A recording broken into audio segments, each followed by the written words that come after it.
And that's what you're teaching these kids. Correct. It's not just business. No. Okay. How to stand up like you had a pair. Which gets us into the snowflake. Oh.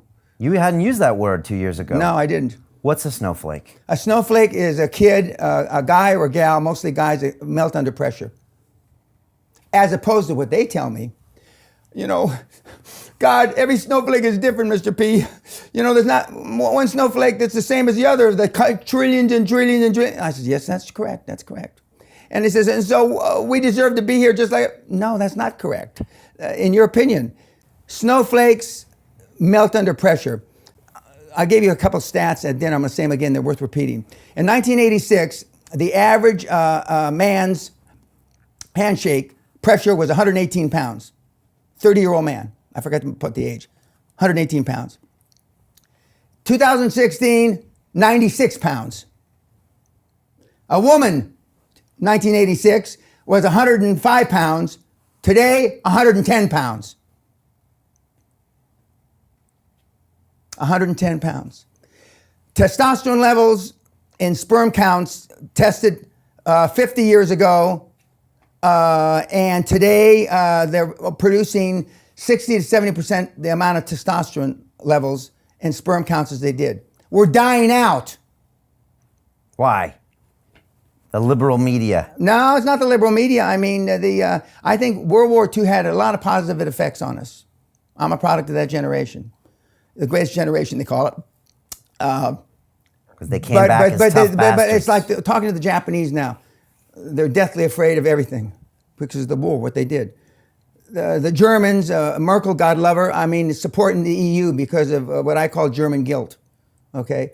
Everybody's scared to fucking death of what might happen, and so they want to come across as your friend. They don't want people to say bad things about you. They don't want to say, because Neville Chamberlain could have stopped Hitler 80 years ago. And so now we're overreacting. So the rubber band has been, you know, is going back too much the other way. And it's just unbelievable.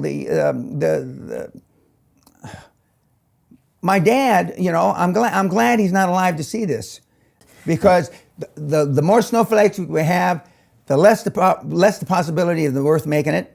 Okay, would you want the Earth to make it? Yeah, I do. And it's like my snowflake test. You know, the first question, paraphrasing it. By the way, we have 95.4% of everybody, many thousands and tens of thousands that have taken the test, are cunts. And I don't mean cunt, vagina, I mean cowards. First question on the test, paraphrasing it, what would you do if somebody spit in your wife's face? And the answers range from, well, I try to ascertain what kind of day he was having. And if he had a bad day, I try to be understanding. Are you fucking shitting me? I'd be in prison for murder. I would beat the guy to death.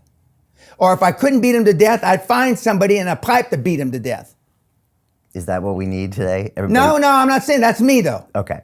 Where I come from, the barrio, you spit in a guy's mother's face, you're a dead fucking man. I mean. And you'd like to see more of that in the world? No, right now we're way over at this end. Okay. You don't have to come all the way to my end. And but I mean, that's awful. I mean, and then there's 22, 23 questions. And it's foreign to me that people would answer a question. I would try to ascertain what kind of day he was having. What the fuck does that have to do with spitting in your wife's face or your mother's face?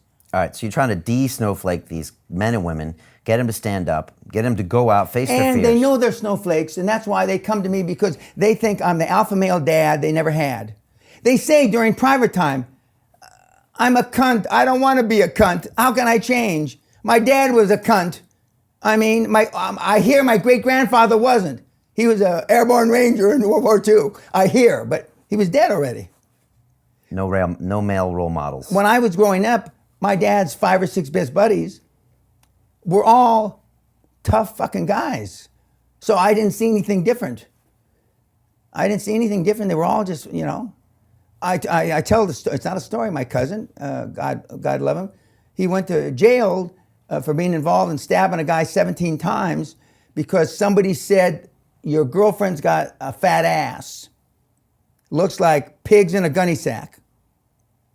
He stabbed him 17 fucking times. Only by the grace of God he couldn't stab it right, and the guy didn't die. That's where you come from. Okay, and you're not advocating that, No, but you're not- saying not let's at go all. more back to that No. spectrum. But I am advocating that the guys act like they had a pair.